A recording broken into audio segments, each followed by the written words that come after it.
Asia Cup ടൂർണമെന്റിനുള്ള Sri Lankan ടീമിനെ പ്രഖ്യാപിച്ചു. 16-അംഗ ലങ്കൻ ടീമിനെ നയിക്കുന്നത് ചരിത് അസലങ്കയാണ്.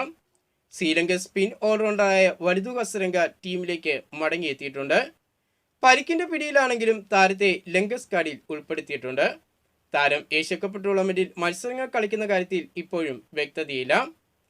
പതു നിസംഗ, കുശാൽ മെൻഡിസ്, ധനുഷ് ഷാനുക, പതിരാന, മഹേഷ് തീഷ്ണ തുടങ്ങി താരങ്ങളെല്ലാം ടീമിൽ ഇടം നേടിയിട്ടുണ്ട്. സെപ്റ്റംബർ 13-ാം തീയതി ബംഗ്ലാദേശിനെതിരെയാണ് ഏഷ്യാകപ്പ് ടൂർണമെന്റിൽ ശ്രീലങ്കയുടെ ആദ്യ മത്സരം. ഹോങ്കോങ്, അഫ്ഗാനിസ്ഥാൻ എന്നീ ടീമുകൾ ഉൾപ്പെടുന്ന ഗ്രൂപ്പിലാണ് ശ്രീലങ്കയും ഉൾപ്പെട്ടിരിക്കുന്നത്. ഏഷ്യാകപ്പ് ടൂർണമെന്റിന് മുമ്പായി പാകിസ്ഥാൻ, അഫ്ഗാനിസ്ഥാൻ, UAE എന്നീ ടീമുകൾ മാറ്റുരയ്ക്കുന്ന 2020 ത്രിരാഷ്ട്ര ടൂർണമെന്റിന് ഇന്ന് തുടക്കമാകും. ഇന്ന് ആരംഭിക്കുന്ന ടൂർണമെന്റ് സെപ്റ്റംബർ 7 വരെ ഷാർജ സ്റ്റേഡിയത്തിലാണ് നടക്കുന്നത്. ഇന്ന് രാത്രി 8:30 നടക്കുന്ന മത്സരത്തിൽ അഫ്ഗാനിസ്ഥാൻ പാകിസ്ഥാനെ നേരിടും. ഏഷ്യാകപ്പ് ടൂർണമെന്റിന് മുമ്പായിട്ടുള്ള തയ്യാറെടുപ്പ് മത്സരമായിട്ടാണ് 3 ടീമുകളും ഈയൊരു ടൂർണമെന്റിനെ കാണുന്നത്. കൂടുതൽ ക്രിക്കറ്റ് വാർത്തകളും വിശേഷങ്ങളുമായിട്ട് നമുക്കിനി അടുത്ത വീഡിയോയിൽ കാണാം.